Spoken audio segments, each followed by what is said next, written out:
Good afternoon or good morning. Welcome. I'm Judy Samuelson, and I'm the Executive Director of the Aspen Institute's Business and Society program. And it is my great pleasure today to welcome to the screen with me two fellow travelers of the Business Society program, longtime friends of our work, who share deep knowledge, I would say, about both the forces and the ideas that influence business decision-making. For the Business and Society program, as I take a look at Roger's book, a couple of our goals come to mind. One is for business to fully engage in what Larry Fink of BlackRock called out as the public purpose of business, but also to shift the mindset of business executives, what they believe to be true and what they design their businesses to achieve. Both of these goals, I think, are in pursuit of better business outcomes. And Roger's brand new, just released today book, thank you, Roger, for being part of this, letting us be a part of this journey. His new release sits squarely in this domain. The book is called When More Is Not Better, Overcoming America's Obsession with Economic Efficiency. Both Alan and Roger are known to many of you. Roger Martin is professor and the former dean of the Rotman School of Management at the University of Toronto, where he both started and has been the animating force behind the Martin Prosperity Institute there. He's the author of any number of books. We're going to put in the chat a bio that you can look at to learn more about Roger. And then finally, Alan Murray. Thank you so much for joining us, Alan. Alan is the Chief Content Officer of Time Inc. and editor-in-chief of Fortune. His CEO Daily Column is how I start my day every day. And I'd like to now turn the conversation over to Alan. We've posted their bios, as I mentioned, in the chat, and Alan's going to engage the audience in questions that you can pose in the Q&A box after we have the opportunity to learn more about Roger's thesis and the recommendations for business. And with that, Alan, I'm going to turn it over to you. Judy, thank you. Thank you for inviting me to do this. Thank you for all the good things you do at the Business and Society program. And Roger, thank you for letting me be your first interview. And I'm very excited about that because I've read the book, and I have to say, based on everything that I've ever read or studied or talked to people about in business, it's heresy, complete heresy.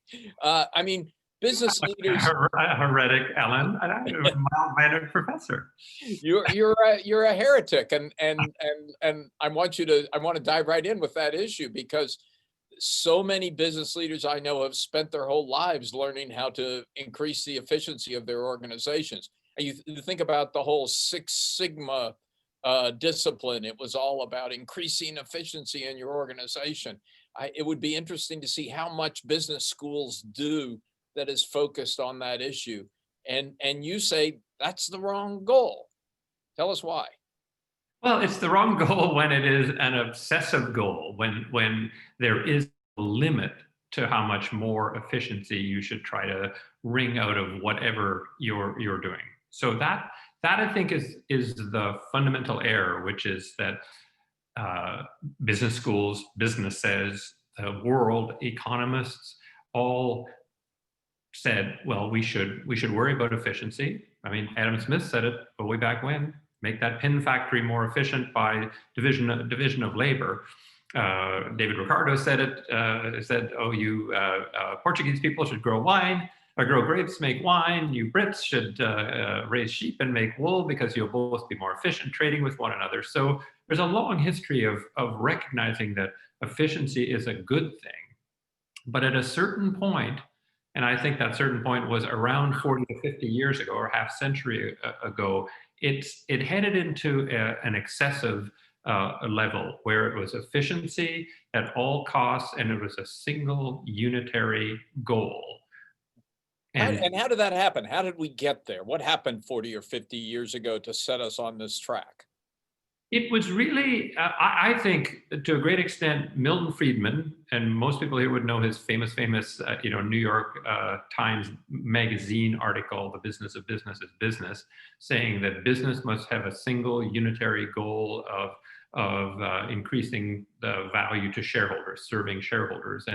And Mike Jensen, also a great guy and a great scholar, sort of doubled down on that and made a very powerful argument starting in 1976 about how a corporation, if it didn't have that singular goal, it wouldn't know how to make decisions. It would get confused. It would do all sorts of things that would end up being ineffective for the shareholders. So that all happened in the 70s, and that's the decade, I think, where this notion of there should be a singular goal, it should be efficiency, and that efficiency, they believed, would make the world a better place. It would have less expensive products and more value for shareholders and investors, et cetera, et cetera.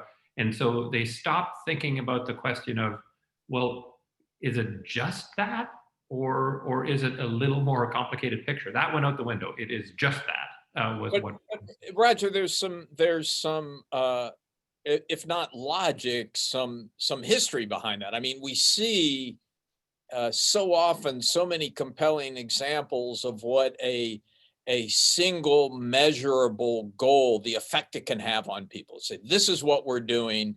Everybody get behind it. We're going to measure it on a monthly basis, and we're going to clock your results. I think it wears out pretty quickly, Alan.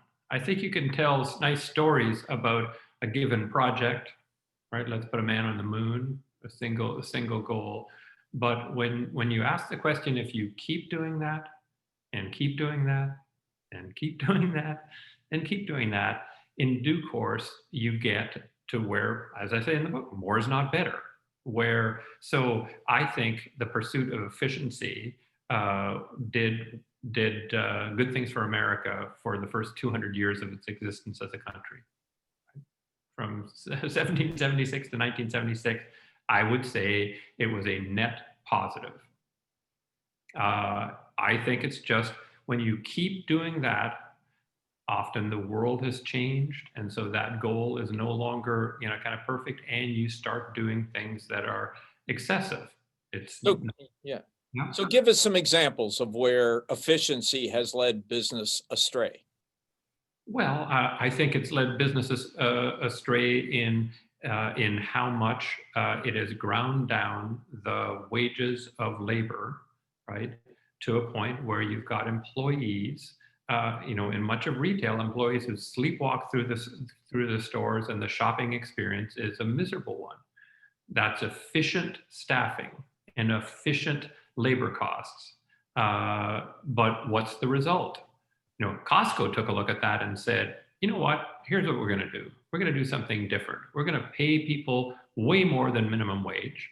So everybody at Costco makes over $20 an hour, $22, $23 average for shop floor folks. And they figure out what efficient staffing looks like, if we were efficient staffing, and then they just say, well, we'll add some. Like, what on earth? How can you run an organized, a store with that kind of attitude? Well, it just happens to be one of the absolutely most beloved, most successful, gigantic retailers in America, by saying, yes, we care about efficiency, but we care about other things too. We care about the shopper experience. And I don't know if you go to Costco, but lots of people go to Costco and they love it. They love the way they're treated by the staff. The staff are empowered to make decisions. The staff are knowledgeable because they're going to stay there a long time and get awesome at what they are doing, and do it with a certain joy. So that's in contrast to if we only worry about efficiency in terms of labor costs, hourly wages, staffing levels, you're not going to produce that more robust good for the customers. Roger, how does that your discussion, which you write about very compellingly in the book about efficiency, how does that tie into this conversation that we're having these days about stakeholder capitalism, moving away from shareholders, moving towards paying attention to multiple stakeholders? Well, there's a lot about that I like. So what that is a move away from saying there is one singular goal, and as long as you do that, thing, you're all fine. And that was shareholder value maximization. Though the interesting thing about shareholder value maximization, as I wrote about in a previous book, is that ever since we've had that as the singular goal, shareholders have done less well than they did before, which gets back to a clever guy who I like the writings of Aristotle, who a long, long time ago, 2,400 years ago, said, if a person sets out in life to be happy, they're unlikely to end up happy. If they set out to live a good life, by which he meant a life of servitude to their society, their fellow man and woman, they're likely to end up happy. So often the pursuit of a given goal, single-mindedly, doesn't actually get you that goal. So I think there's been a recognition that this pursuit of shareholder value is not terribly effective, and it's not great for society, because all sorts of things are sacrificed that we care about in society. So I like the notion of moving away from that singular goal to a notion stakeholders. That's a plural. There are more than one, and so you have to balance them. What I'm not so keen on is what I think of as the lack of leadership that's being shown, including by the Business Roundtable, in providing tools for doing that. Now, this book is an attempt, by the way, to do that, provide more ways of doing it, because my experience is that when you don't have a tool, when human beings don't have a tool, they just don't do the thing that they might want to do. Yeah, I want to get back to solutions in a little bit, but I want to understand the problem better before we get there. Interesting that you pegged the turning point at 40 or 50 years ago. You had the Friedman article, but what you also had was a rising ecosystem of corporate raiders, private equity, shareholder activists, all of whom felt that the people who ran large companies used multiple goals as excuses. Oh yeah, I didn't do great on shareholder return, but I'm doing really good over here on this thing or that thing. And so, which is an understandable human dynamic, that for them, forcing discipline around a single metric was a means of accountability. And without it, they feared you wouldn't have accountability. I agree, and that's again where I'd say there was a value to the push for efficiency. Your life can be made easier by having a singular goal, but I would just warn anybody to be aware of what you wish for. You may just get it, and that's what has happened. And you might get things that you did not think you would. And one of the things that we have gotten, I think quite by accident, I do not think anybody sat back like Dr. Evil and planned to create massive income inequality with stagnation of middle incomes and the top 1% doing better than it's ever done in history by far, and it's still increasing. Nobody sort of said, hey, we want that.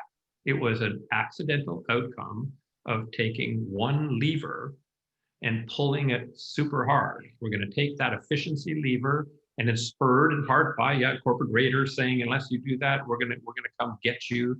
Delaware court decisions that kind of make people think, even though it's not true, that shareholder value primacy was legally your requirement. And so we started pulling a lever and pulling it super hard, and got something other than we thought. So give me some other examples of where that went wrong. I mean, there are many classic historical examples of where it went right. I mean, look at what Toyota did for the productivity of the automobile industry. Look at what Sam Walton did for the efficiency of the retail business. You talk about wages as one example where you feel like this has been taken to an extreme, but give us a couple of other examples. Well, though I would say I would never use Toyota as an example of. And tell me why. Well, I mean, if there's any company on the face of the planet that W. Edwards Deming up in heaven would be clapping for, it would be Toyota, because they have a system that rids the system of things that are wasteful, that have no meritorious side to them, but the way it's organized, the way it treats its employees, all of those things, they have an understanding of an ecosystem and the right amount of slack. I would also say Sam Walton did as well. In Sam Walton's era, store employees were kind of well treated and beloved, and it after his passing, it just got pushed to such an extent that they're now, bless them, bless Doug McMillan, with the big raise and for 100,000 employees, and that's a lot. 100,000. Yeah. Most companies don't have 100,000, so they're turning it back in the right direction. But I mean, most unfortunately of retail, kind of much of hospitality, have pursued efficiency to the point of having kind of workers that turn very, very quickly. 70% turnover in the hotel business, for example, annual turnover. That means if you're served by somebody, in the average person in the average hotel, they're on their way to a 16-month career in that company, right? And it is the problem primarily in the labor market, or do you see this in other parts of in other corporate markets as well? Oh, sure. I mean, we're pursuing efficiency in capital structures, right? That's where you get Toys R Us or iHeartRadio, perfectly good companies going bankrupt because they were loaded up with all sorts of debt because that was a, quote, efficient capital structure. The COVID, right? We had efficient amounts of PPE in all the hospitals, right? According to all the efficiency folks, and an efficient number. What's less known, and there's some good studies coming out of this now, is how tightly nursing staffing, because nursing staffing is the biggest variable cost in a hospital, that kept getting squeezed down and squeezed down and squeezed down to be perfectly efficient in that. But that and purchase of PPE, all of that was efficient, but it wasn't resilient at all. And I would trade policies are another one. You know, I don't think David Ricardo, right, he didn't say, and nor did he ever mean that you should open up every economy to everything. He just noted that you should actually focus your resources on the things you were better at. Yeah. But trade policy has I think pushed efficiency to an extent that is not helpful. It does matter when we wipe out an industry.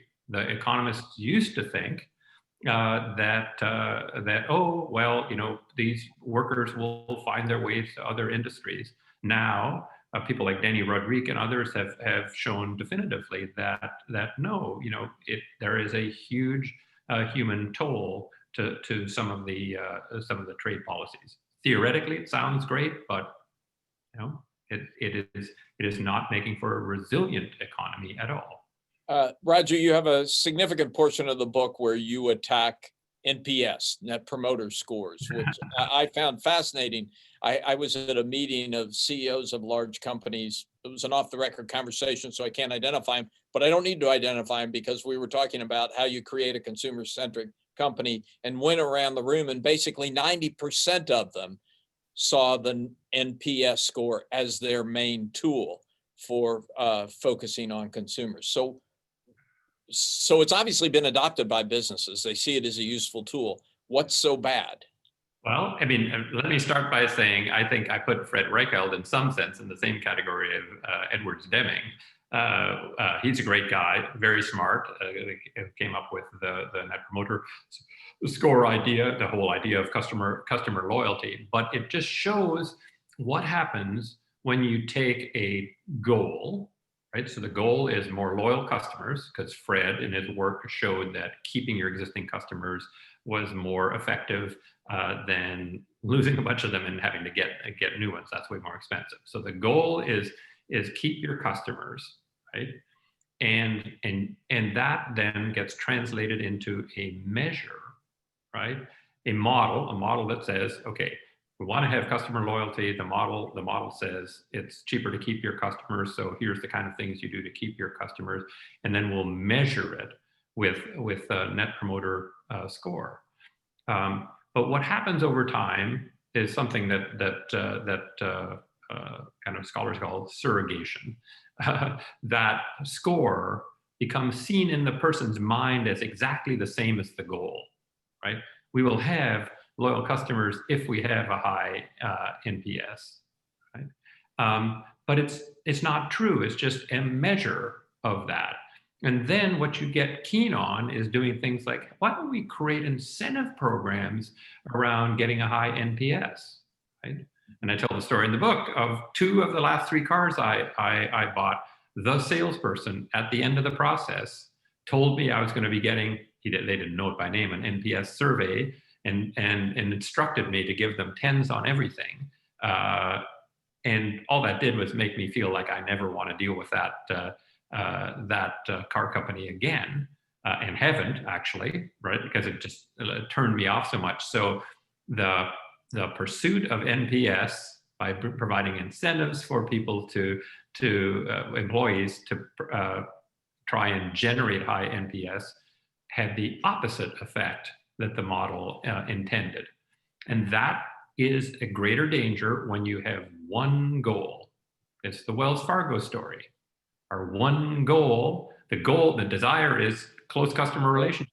More accounts. Not to like about that gets translated into number of accounts per customer. And so everybody says, oh, okay, I know how to get number of accounts per customer up. I will open accounts for customers, which you'd say, oh, what's wrong with that? Well, it's wrong when you didn't ask them and they didn't want it and they didn't know about it. And that costs you billions and billions of dollars and shatters a reputation that you've taken 100 years or more to build. So that's the NPS kind of story in spades, and it happens in the non-business sector too, with test scores for students, right? All of these, when you have a single goal, because life's not that way. Like one of the things I say to everybody is you just ask yourself, is this how you operate? Right? In your life, you would never pick a single goal and exclude all other goals in the pursuit. I don't think so. I don't think so. I mean, not for anything kind of important, not for anything long term. I mean, you may set out, on the first tee of a golf round to have a goal of getting a 85 or 90, whatever. Though you would realize, right, that if that was your only goal for that round, and it had nothing to do with having a good time with your playing partners, enjoying the wide out doors, making a couple of good shots that make you feel like, hey, I can do this someday, right? You'll have a miserable time, right? Doing it, right? So it's just not the way life works. And life is complex. As I say, it's a complex adaptive system. It's not a simple mechanistic system where you can say, there's the lever, I must pull that one lever and everything good will happen on the basis of pulling that one lever. Life doesn't work that way. Why? Why do we think a company will work that way? Why do we think an economy will work that way? It's silliness.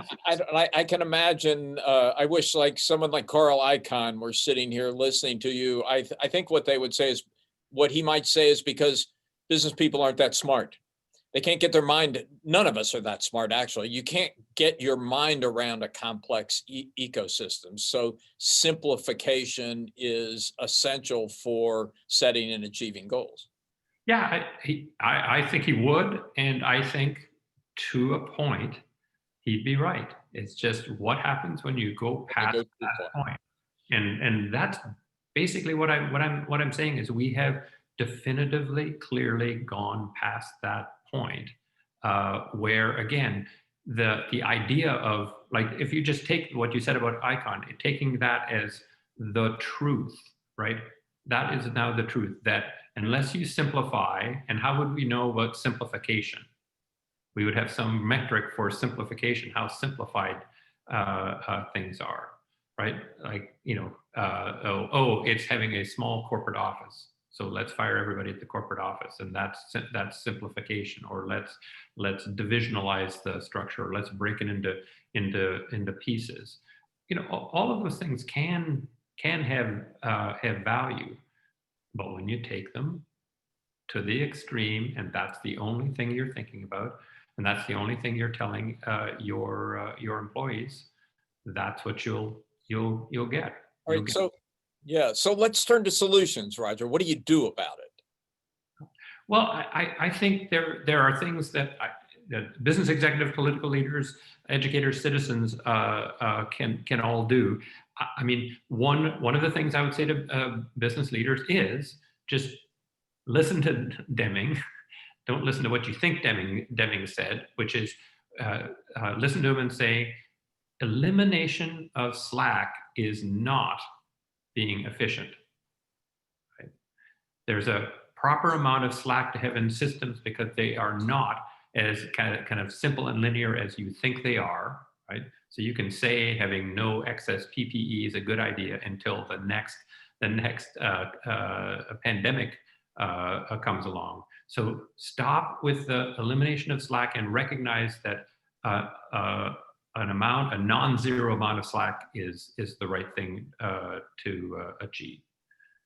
Second thing I'd say is pick multiple goals, right? Be like Southwest Airlines, right? Where you say, our goal is to be the lowest cost airline and the highest customer satisfaction and the highest employee satisfaction and the most profitable airline in America. You'd say, you got to be kidding me. Except if you look at the 50-year track record or almost 50-year track record of Southwest as being all of those things simultaneously, right? What that will make you do is be more creative.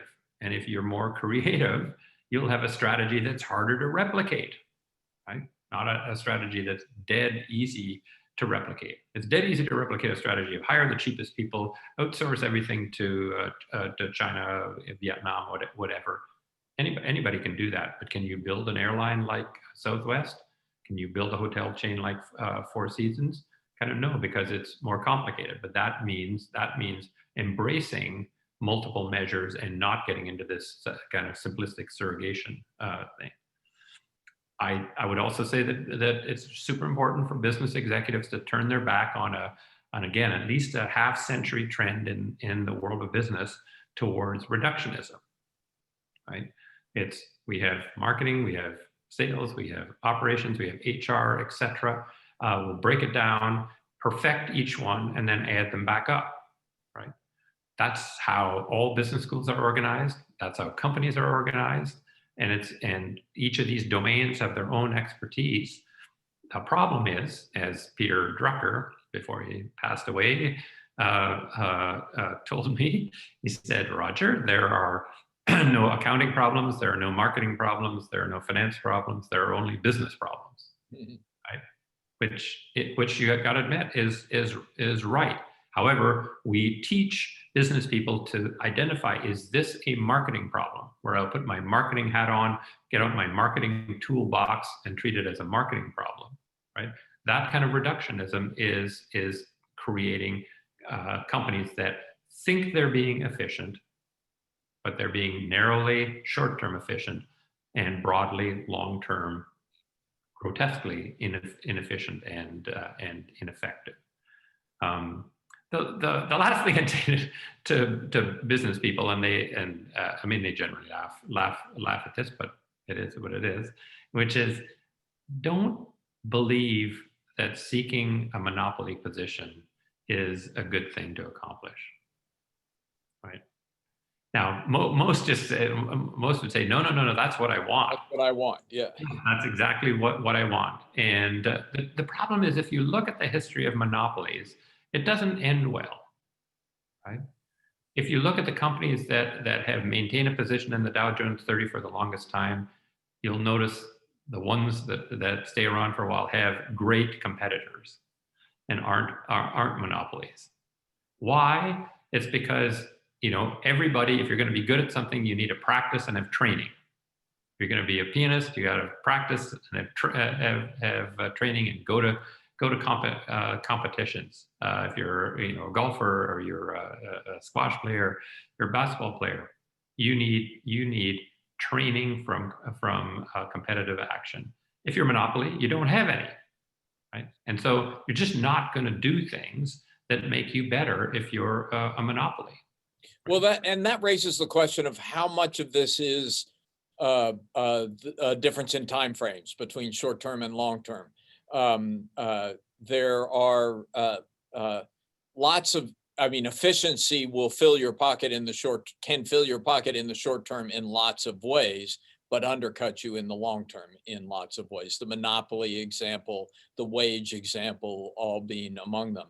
Is Yeah. what we're talking about here the difference between a short-term focus and a longer-term focus? I wouldn't say it's all about that, but that is a big piece of the puzzle, because I do think, and it's this sort of mechanistic view. If you break time into tiny chunks and optimize for each tiny chunk, that will not necessarily optimize you for a big number of those time periods. It's the same form of reductionism, because what seems fine in the short term will end up, when you add up a bunch of those, be kind of horrendous for you in the longer term. So that is a piece of the puzzle, though I would consider it all variants of this idea that we understand the machine well enough to break it into little chunks, and when we add them up, they'll be all fine.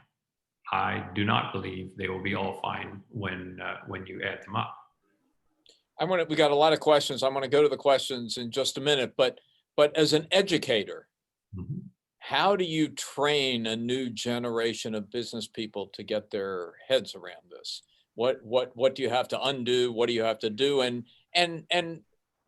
tied into that, how do you get the superstructure in place, the metrics that you need in order to be successful at managing in the way you're suggesting? Well, that's as they say, a non-trivial challenge. I would say, in answer to your first question, I think what we need to do to teach business students now is to give them tools, practical tools for seeing if part of this is a marketing problem and part of it is a, I don't know, finance problem, right? How do I take those two models and integrate across them, right? Business education has almost completely dropped back and punted on that. They basically said that's hard, so I'm not gonna do it. They claim to teach general managers, they don't. They absolutely for sure do not. So that can be done, for what it's worth. I did that for 15 years at the Rotman School. It's hard as hell. It's the hardest thing I've done in my entire life is try to get that kind of thing instilled. But that's the fundamental thing that has to happen. We have to train them to deal with clashes between models rather than picking. I'm going to pick this and call it a marketing problem and apply that marketing tool that I was taught, or I'm going to make that a finance problem. So that's the notion. On the tools, we're just going to have to build a new and better toolbox. And I do think that people are doing that. Right. So something I talk about in the book, the Good Jobs Institute, based on the work of Zeynep Ton, a great professor at Sloan MIT, on how you can think about what you pay, how you train your workforce, how you deploy your workforce to create jobs that are good for society, and better for you to make more money. There are things like B Lab and the B Corp, right, which says here's a different governance structure. What we've got to do, and there's lots of environmental footprint measurement kind of entity. What we need to start to do, and I've told the Business Roundtable, I think they need to. I don't know if they will listen. They need to start cobbling together a set of tools so they can say to their CEOs, if you want to do what we said in our statement, if you actually want to live that, here's a set of tools you can deploy to do that. Because if they don't, they're not going to. They're just going to continue to keep doing what they're doing now, because those are the tools they learned in business school. That's how they know how to do things. On that point, if the first set of tools is a reasonable set of metrics, there has been some interesting work done by the big four accounting firms working with the World Economic Forum under their IBC, International Business Council, which just put out a report last week. Brian Moynihan, the CEO of Bank of America, put a lot of time into that. Is that a step in the right direction?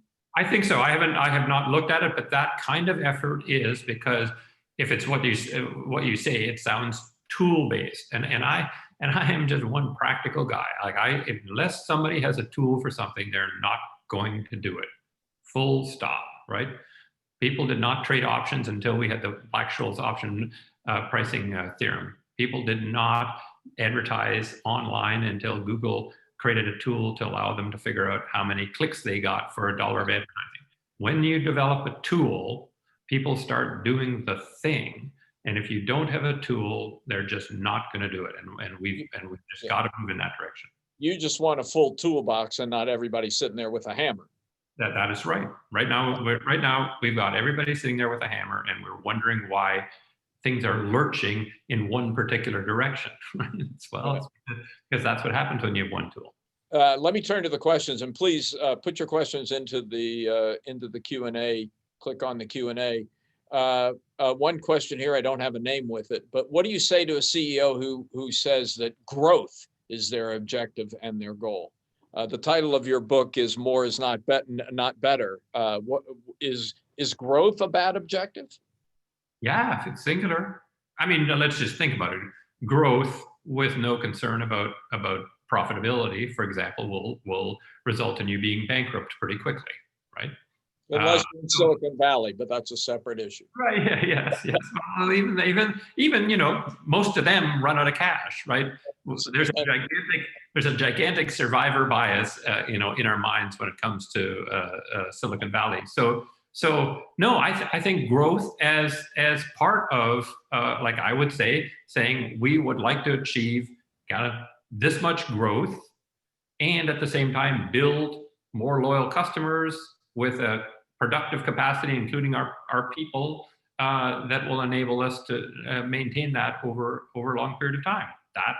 That is a useful set of goals, whereas growth is not, in my view.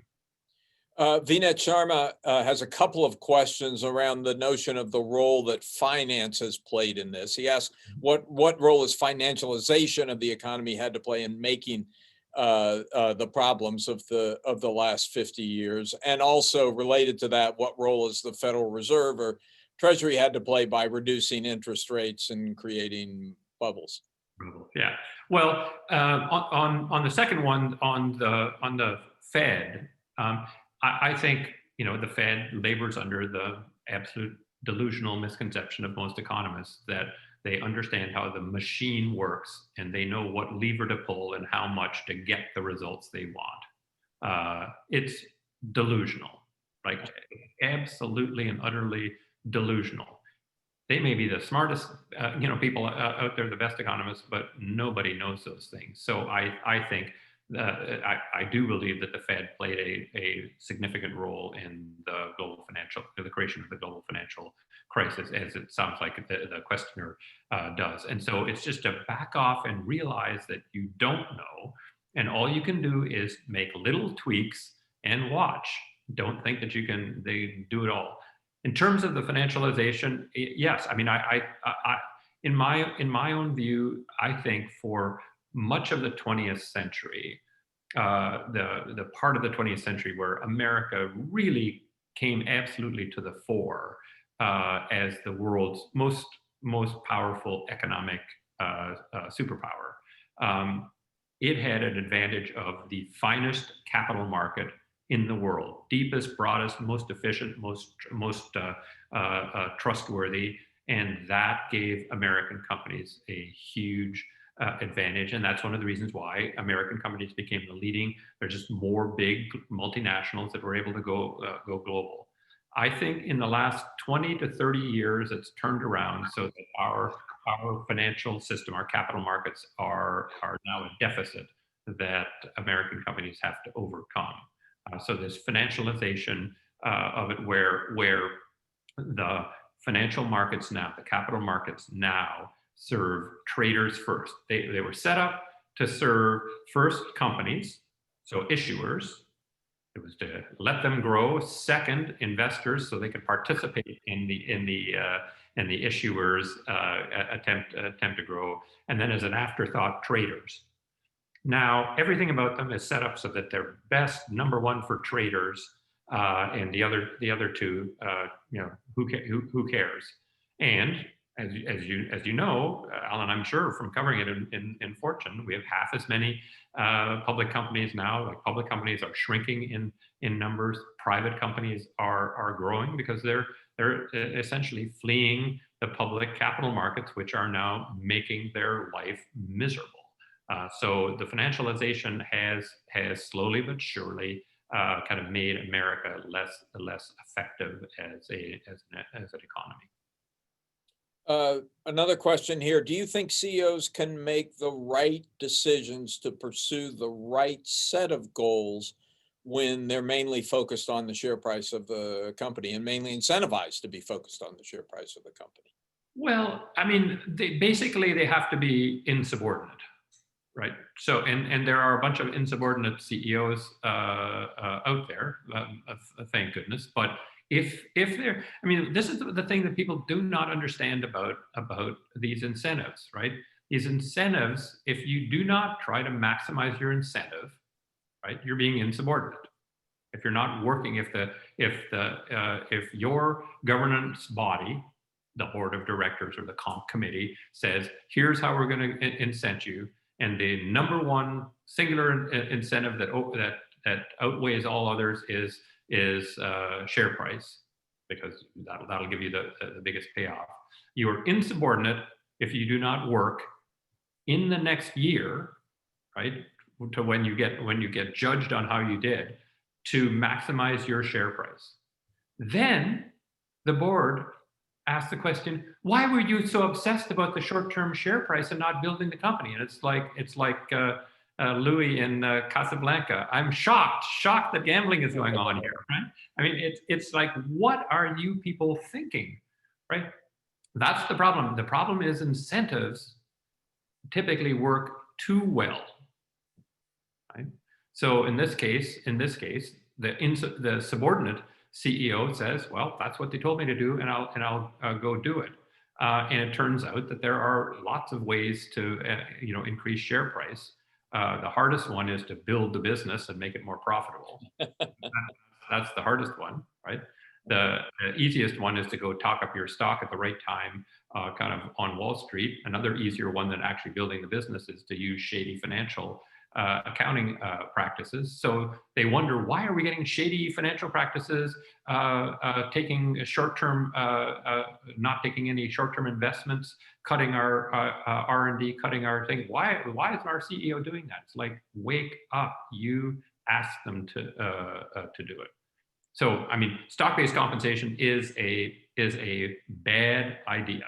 I've written an entire book about it. It is a fundamentally bad idea that's been ensconced as a de facto good idea. It's just a bad idea. Question here about supply chains. I should point out, I meant to say this earlier, just for people listening, that while your topic is a particularly good one for the COVID era, when we've seen the importance of resiliency and the limits of efficiency, your book was put to bed before COVID ever hit. So you were prescient. Well, I actually think I was prescient in that sense, and I also started the work in 2013. And in 2013, there was the socialism did not pull at all well, right? Bernie Sanders was not a national kind of political figure yet, and now both are. So what does that tell you? But let's be. What is that? The fact that socialism pulls well with young people and Bernie Sanders is a powerful force in the Democratic Party. What's the signal? What's the signal you're getting from those? The signal is democratic capitalism is not considered the absolute de facto standard, right? It's now considered a choice, and before that, it was what we did. And that's because it failed to deliver. It is failing to deliver what it always delivered and what it needs to deliver, which is a which is a rising prosperity for most Americans. The median family, for me, in the book, you'll know from having read it, I use that as sort of a proxy.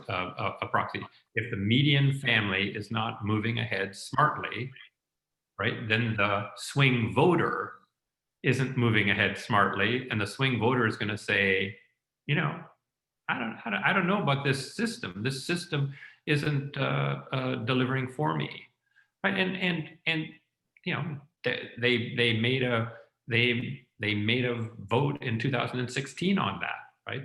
Yeah. Lots and lots of exit polls asking, why did you vote for Trump? Did you really think he was going to do this, that, or no? And they would say, no. I just wanted to blow it up, right? So, and what was Brexit? Brexit was a blow it up. And so I think when you get frustration, there is more of a questioning of what's the fundamental system.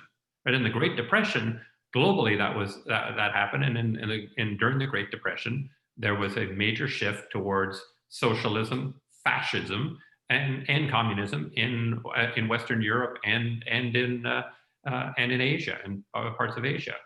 America said, we're going to stick with democratic capitalism. But if you look at the numbers, that median income person did better, faster in the Great Depression than they've done since 1976. So that's what I was worried about, and I think we're getting what you would expect from that. Is capitalism in crisis? Democratic capitalism is in crisis. Capitalism isn't at all. Like Chinese capitalism is doing awesomely, right? Totalitarian capitalism is doing just fine. And I didn't even, 30 years ago, we didn't know that was a thing. Right, yeah. Totalitarian capitalism. But it is, right? I mean, and it's doing just fine. It's this precious, what I think of as, and maybe I'm being too maudlin about this, but to me, the wonderful combination of democracy and capitalism is precious. Having the majority of people decide in a democracy on how we're going to run the economy, and that way we're running the economy being mainly by ownership of productive assets in private hands. That combination is wonderful. That combination is getting darn close to crisis point. Question here, Roger. I mean, you've already referred to it, but about a double standard in pay setting. The business aggressively applies the logic of efficiency to keep worker wages at the market, while at the same time boards of directors insist that their executives be paid above market because they're above average. Yeah. Yes. No. The boardrooms are all around the coastline of Lake Wobegon, where everybody must be above average. Yeah, it is a double standard, and workers are responding in the way workers ought to respond. Workers are responding by checking out. All the engagement numbers that come out just show deadly low engagement, and it's white collar and blue collar. And so they're saying, I'm gonna invest in other things. I'm gonna invest in my bridge league. I'm going to invest in my church activities. I'm going to invest with my family, as opposed to I'm going to really invest my all in my job. So you can't. It's a complex adaptive system, and the adaptation, right, of labor that's being treated miserably is to simply not give its all. Yeah. And I do not blame them for a second. And then you can walk into a Costco and just see what a difference is when they give their all. It's an awesome customer experience. It's fun to go into a club store. It's fun because they're happy. They want to help you. They care about Costco. If you say, yeah, but why don't you have this kind of stuff on your shelves? Chances are, like next week when you come back, they've talked to their bosses, and it's on the shelves. And you're like, how did this happen? Well, it's because everybody listens to everybody. It's not nirvana, but I mean, it's so I think that double standard has a consequence, and the consequence is being felt broadly. Globalization of supply chains in pursuit of efficiency. Was it a mistake? Taking it to the extent that it's been taken, absolutely. I mean, one one simple kind of way is to just take a job that is protected by a set of rules and regulations that were democratically agreed upon in the U.S. for safety, and work conditions and the like, and putting them in a jurisdiction where there are lower standards, often dramatically lower standards. And how does that make for a resilient initial economy, right? So you think those rules and regulations are what's good for the economy, and you say at the same time, but you can opt out of those because that's beneficial to you in the short term. Do we believe in that set of that construct or not? Like, it's sort of just logical. We're getting what you'd expect, right? And it's sort of surprising. See, it's surprising saying, "Geez, all our jobs are being exported." Well, isn't that terrible? Well, what exactly did you expect? What adaptation did you expect to that? Right? I mean, there just isn't a hell of a lot of logic at work in it. It's sort of let's think something's a good idea, and then let's take it to the utter and ultimate extreme. Yeah, okay. You're gonna get. So thinking something's a good idea and taking it to its extreme. Daniel Knight has a question about Amazon in the Q&A. Says Amazon is on its way to becoming a useful monopoly. What's the problem? What's the solution? Is there a problem there? Well, I mean, I guess I think of Amazon as if they kind of stopped and took stock and asked the question, is what we're doing truly sustainable or not? I think they could end up being a useful monopoly for a long time. If instead they say, because we can get people to work for us at this price, we will do it. And they have this sort of two-tiered workforce where the lucky programmers in Seattle make gazillions, and the rank and file live hand to mouth below a living wage. They will kind of slowly but surely create the seeds of their own destruction. So I guess I think they've got a choice, and I don't know how they'll make it. What I would say is that I think right now Doug McMillon, Walmart CEO, has got a huge task, like an unbelievably huge task, of digging Walmart out of, I don't know, was it 15 years, 20 years, 25 years? I'm not exactly sure, of abusing the systemic strength of Walmart in the pursuit of a single-minded goal. And it's a fight it's an existential fight. Can you make Walmart a place where people enjoy coming to work, have a fulfilling time, and have customers look at them and say they're having a good time. They're not like shuffling around like zombies because they had to work a shift that ended at 11 p.m. and then come in for a shift that worked at 6 a.m. because who cares about their life? We just care about having the number of shifts we want on the floor. And I would say Amazon has an opportunity not to put itself in a position 10 years from now, 15 years from now, where nothing works at Amazon, because that people dimension has been ignored entirely. That's the kind of resilience and sustainability I would be saying is their priority now, and it's easier to do it when you're on top than when you're under siege. Well, let me ask more broadly, what role do these tech platforms play in this? There's clearly a different kind of economics at stake than I was taught when I was taught microeconomics. I mean, there's close to zero marginal cost. there are clear benefits to everyone from getting more people on the platform. And so how does that affect the dynamic? Well, it's part of what I talk about in the book is the Pareto outcomes. We're having many more Pareto outcomes, and they are at the tail of the long, so you can't even see it in the distance, tail of the distribution.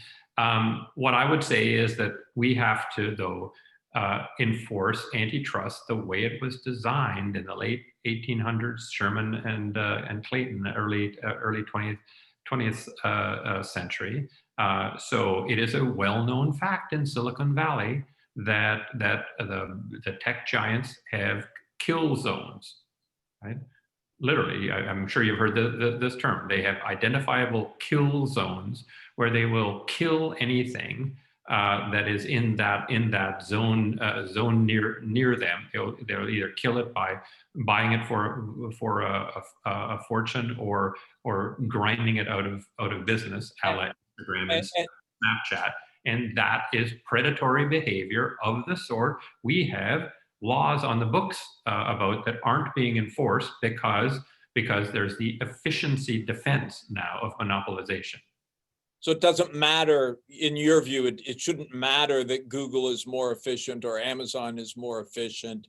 If they're making it impossible for others to compete with them, you have to take action. In doing it in a predatory way. That's all. Like unless you think Sherman and Clayton should be abolished, they're still in existence, right? And I think they were put there for a good reason. It's because we want dynamic efficiency, not static efficiency. So yes, tomorrow it may be more efficient if Facebook buys Instagram. The day that Facebook bought Instagram, oh, we can fold it in, have the same programmers and blah blah blah blah blah, all of that. But 20 years from now, is there going to be as much innovation? Will there be as much innovation for Instagram after it eviscerates Snapchat under its steel-toed boot? I doubt it. I just have never seen that, right? Monopolies exist to serve themselves. Ask what your cable provider tells you when your cable goes out. Let's don't go there. Last question before I turn it back to Judy. This comes from Heather Wilson. What role should the board play in transforming companies away from efficiencies to a broader set of goals? Well, they've got a tough job, but I think they should. A good board is one that gets rid of all stock-based compensation that doesn't vest before the person retires, so that they can actually think more long-term. And this can be done.